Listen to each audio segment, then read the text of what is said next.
Movement as far as that is concerned. Tingnan natin kung may pagtutuloy nila yan. Here's Rafi Reeves coming way out to get that inbound. They try to go to Alexander. They lose the ball. Ball goes back to the green shirt. So, opportunity for Santa Lucia. Alam mo, isa pang motivation para sa Real Force.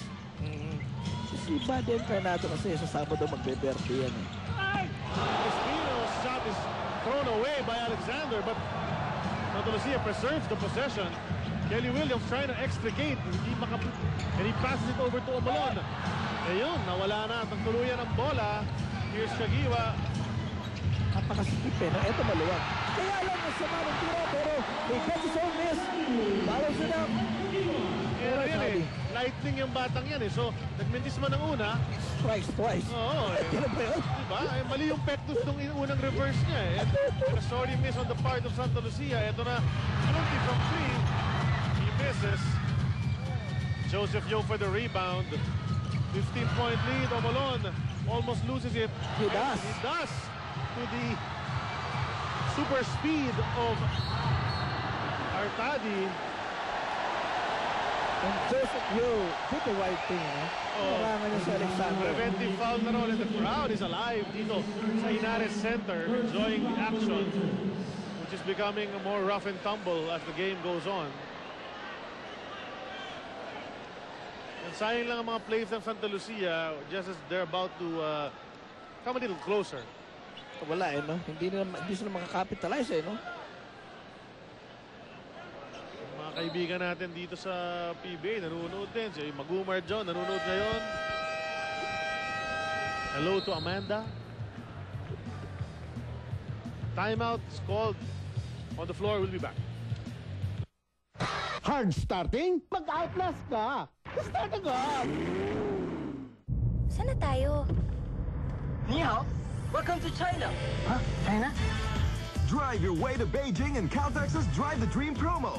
You can win a trip to the Olympic Villages in Seoul and Sydney or to the 2008 Olympics to cheer Team Philippines live. Get a scratch card when you buy from Caltex or Star Mart to join and win instant prizes. 好嘞，玻璃窗擦好了。 Yan ang service. Gas up at Caltex now. You play just as hard. You sweat just as much. You thirst just as deep.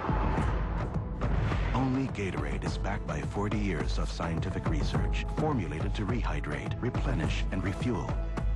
So you play stronger, longer. Gatorade, you need it as much as the world's best do.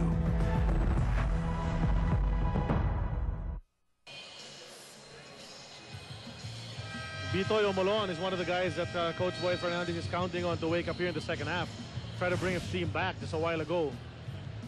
Ryan Reyes to Omolon for the basket. That was our Buhay Coke shot brought to you by Coca-Cola. At ng shots magaganda at walang katulad, kaya ang Buhay Coke, buksan mo. Kailangan marami pang ganong kagagandang tira para makahabol ang Santa Lucia. As I was saying a while ago, si Magumar John nanonood, isang kasama na dito sa ABC. Former colleague here, Alan Gregorio, also watching the game with his friends at Zaifu Grill dyan sa may Kamagong. As we see, Mark, he was going to the basket. Oh. Umabot pa doon yun?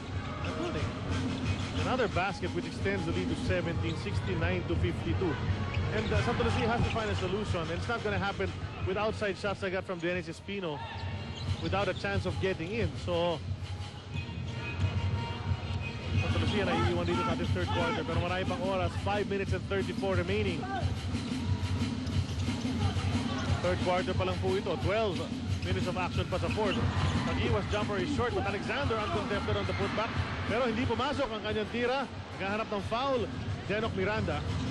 Alexander has been frustrated. Oy! Matutupong pa. Joseph Yo is able to recover the ball. Goes inside, kicks it out. Reyes open from 3. Wala pa rin. He gets it back. Passes to Espino. Espino trying to create some space. Nakakuha ng foul mula kay Mark Kagiwa. And Espino will go to the line. And this could be his way of regaining his shooting touch. Sana. Sana. He faked left dito kay Alexander, went right dito kay Mark Agiwa. Tapos third foul ito si Mark Agiwa.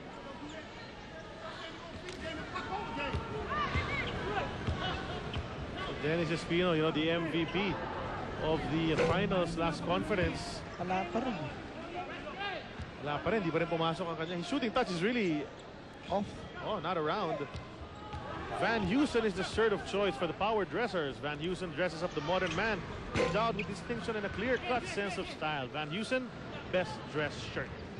Parehong sablay, Yun na nga, 0 of 2 from Dennis Espino. That's very atypical for him. Normally has a sweet touch for a big man from the line. Pero wala talaga in this game.